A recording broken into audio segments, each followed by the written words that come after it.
Olá, meu nome é Juliana, sou graduanda de enfermagem da Cruzeiro do Sul, sexto semestre H. Esse é meu grupo, é composto pela Amanda, Beatriz, Jéssica, a Laís, o Rony e a Suelen, e eu.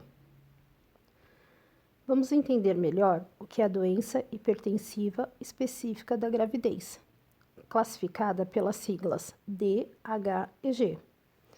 É uma complicação mais frequente na gestante que acarreta no aumento dos níveis pressóricos da gestante e constitui a primeira causa de mortalidade materna no ciclo gravídico puerperal, levando a gestante à pré-eclâmpsia e à eclâmpsia. A pré-eclâmpsia trata-se, em geral, do aumento da pressão arterial após 20 semanas de gestação, acompanhado de proteinúria, que é proteína na urina. Sintomas que fortalecem a suspeita são presença de cefaleia, distúrbios visuais nessa paciente, dor abdominal, e sinais que fazem são aumento de enzimas hepáticas e plaquetopenia. A pré-eclâmpsia geralmente se classifica entre leve e grave, e os sinais de gravidade é classificada como grave na presença de um ou mais sintomas acima informados. Pode também ser sobreposta à hipertensão crônica, apresentando-se principalmente pelo surgimento ou aumento da proteinúria em gestante hipertensas após 20 semanas de gestação. A eclâmpsia, segundo o Ministério da Saúde, consiste por presença de convulsões tônica-clônicas generalizadas ou coma em mulher como qualquer quadro hipertensivo, não causadas por epilepsia ou qualquer outra doença convulsiva. Pode ocorrer na gravidez, no parto ou no puérpero imediato.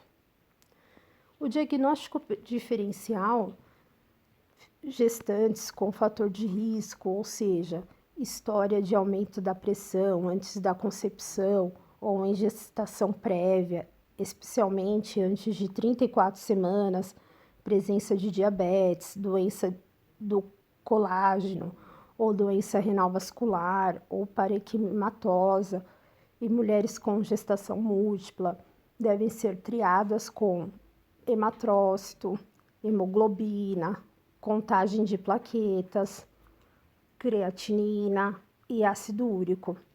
Para comparação posterior, além desses exames de sangue, é importante também a solicitação de ultrassonografia para constatar a idade gestacional, ultrassonografia entre 25 a 28 semanas para a correta avaliação do crescimento fetal. Nas mulheres com aumento da pressão arterial antes de 20 semanas, além dos exames acima, devem ser investigadas causas secundárias possíveis. Já gestantes que apresentam aumento da pressão arterial ou agravamento da hipertensão prévia após 20 semanas, devem seguir os exames propostos com suas justificativas expostas. Importante saber também que, ao contrário da tensão arterial elevada, a hipertensão, a pré-eclâmpsia e a epilepsia não respondem aos diuréticos, fármacos que eliminam o excesso de líquido do organismo, nem as dietas de baixo teor ao sal. Aconselha-se que a mulher que consuma a quantidade normal de sal e que beba muita água. O repouso também é muito importante. Em geral, também é aconselhável essa paciente, essa gestante, virar-se sobre o lado esquerdo, visto que assim exercida menor pressão sobre a grande veia do abdômen, que é a veia cava inferior, que devolve o sangue ao coração e melhora o fluxo sanguíneo dessa paciente. Em certos casos, pode ser administrado sulfato de magnésio por via endovenosa para fazer descer a tensão arterial e evitar as convulsões também.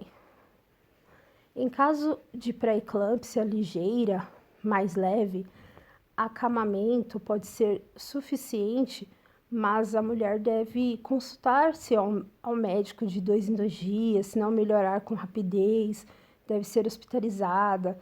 Se o problema continuar, o parto deve ser provocado quanto antes.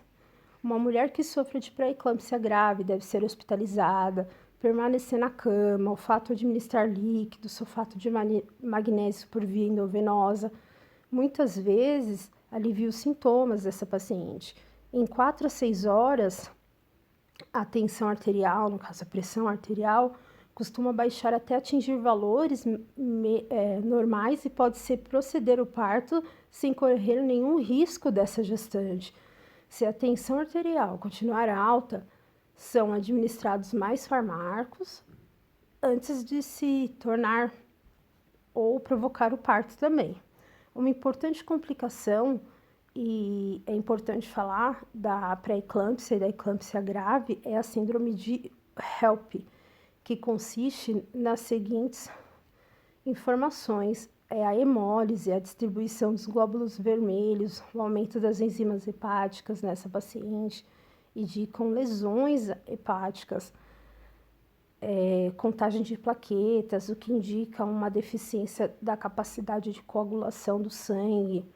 É um problema potencialmente grave durante e depois do parto também, essa parte de coagulação. A síndrome de HELP é mais provável que apareça quando se atrasa a instituição do tratamento da pré-eclâmpsia. Se surgir a síndrome, deve-se fazer uma cesariana urgente. O método disponível mais rápido, não ser que o colo do útero esteja suficientemente dilatado para permitir um rápido nascimento pela vagina mesmo. A avaliação de enfermagem. Aferir sempre a pressão arterial rigorosamente dessa paciente. Possivelmente verificar a pressão arterial, aferir a pressão arterial com a paciente sentada ou um decúbito lateral esquerdo. Avaliar os sinais e sintomas como edema, oligúria, dor epigástrica. Verificar resultados importantes sobre proteinúria, que é o exame de urina, conforme a rotina, né, de pré-eclâmpsia leve ou grave. Solicitar também trombocitopenia, verificar exames de enzimas hepáticas. O diagnóstico de enfermagem é importante. Pacientes com pré-eclâmpsia ou eclâmpsia pode ser obtidos os seguintes diagnósticos de enfermagem: um aumento da retenção hídrica relacionado às alterações fisiológicas dessa paciente, hipertensão gestacional e aumento de risco, sobrecarga hídrica, alteração da perfusão tecidual, cárdica, cerebral, fetal, relacionada à alteração do fluxo sanguíneo placentário, risco de lesão decorrente a convulsões, déficit de conhecimento relacionado ao diagnóstico, ansiedade relacionada à preocupação com seu feto, diminuição do débito cardíaco em virtude da pré-carga diminuída ou terapia antihipertensiva. As intervenções de enfermagem para essa paciente, né, os cuidados. Muito importante explicar para essa paciente, para o seu acompanhante, para os seus familiares, o processo patológico que ela está vivenciando, a necessidade dos períodos de repouso em decúbito lateral esquerdo, permitir o tempo para perguntas do paciente, dos acompanhantes, dos seus familiares, manter o ambiente tranquilo para ela, monitorar os sinais vitais de hora em hora, de acordo com a prescrição médica, coletar sangue para realização de exames caso seja solicitado, instruir quanto à importância de relatar os sintomas como cefaleia, alterações visuais, tonteira, dor epigástrica, pulsionar e manter um acesso periférico bom, pérvio, calibroso, aplicar medicações conforme prescrição médica, de horário, manter grades laterais elevadas para evitar lesão no caso de convulsões, preparar a unidade para essa paciente, manter um material de oxigênio terapia, um fluxômetro, catéteres, máscaras reservatórios, máscara de Hudson, macronebulizador, E esses materiais é muito importante estarem sempre prontos para utilização.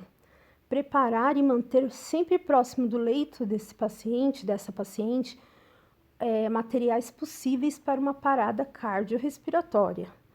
Tomar as medidas para a possibilidade de uma cesariana de urgência. Reunir também, que é importante, os equipamentos e materiais necessários para cuidados imediatos de uma possível ressuscitação de um RN. E lembrando sempre que a melhor prevenção para pré-eclâmpsia e eclâmpsia é os cuidados pré-natal. E é isso aí, galera.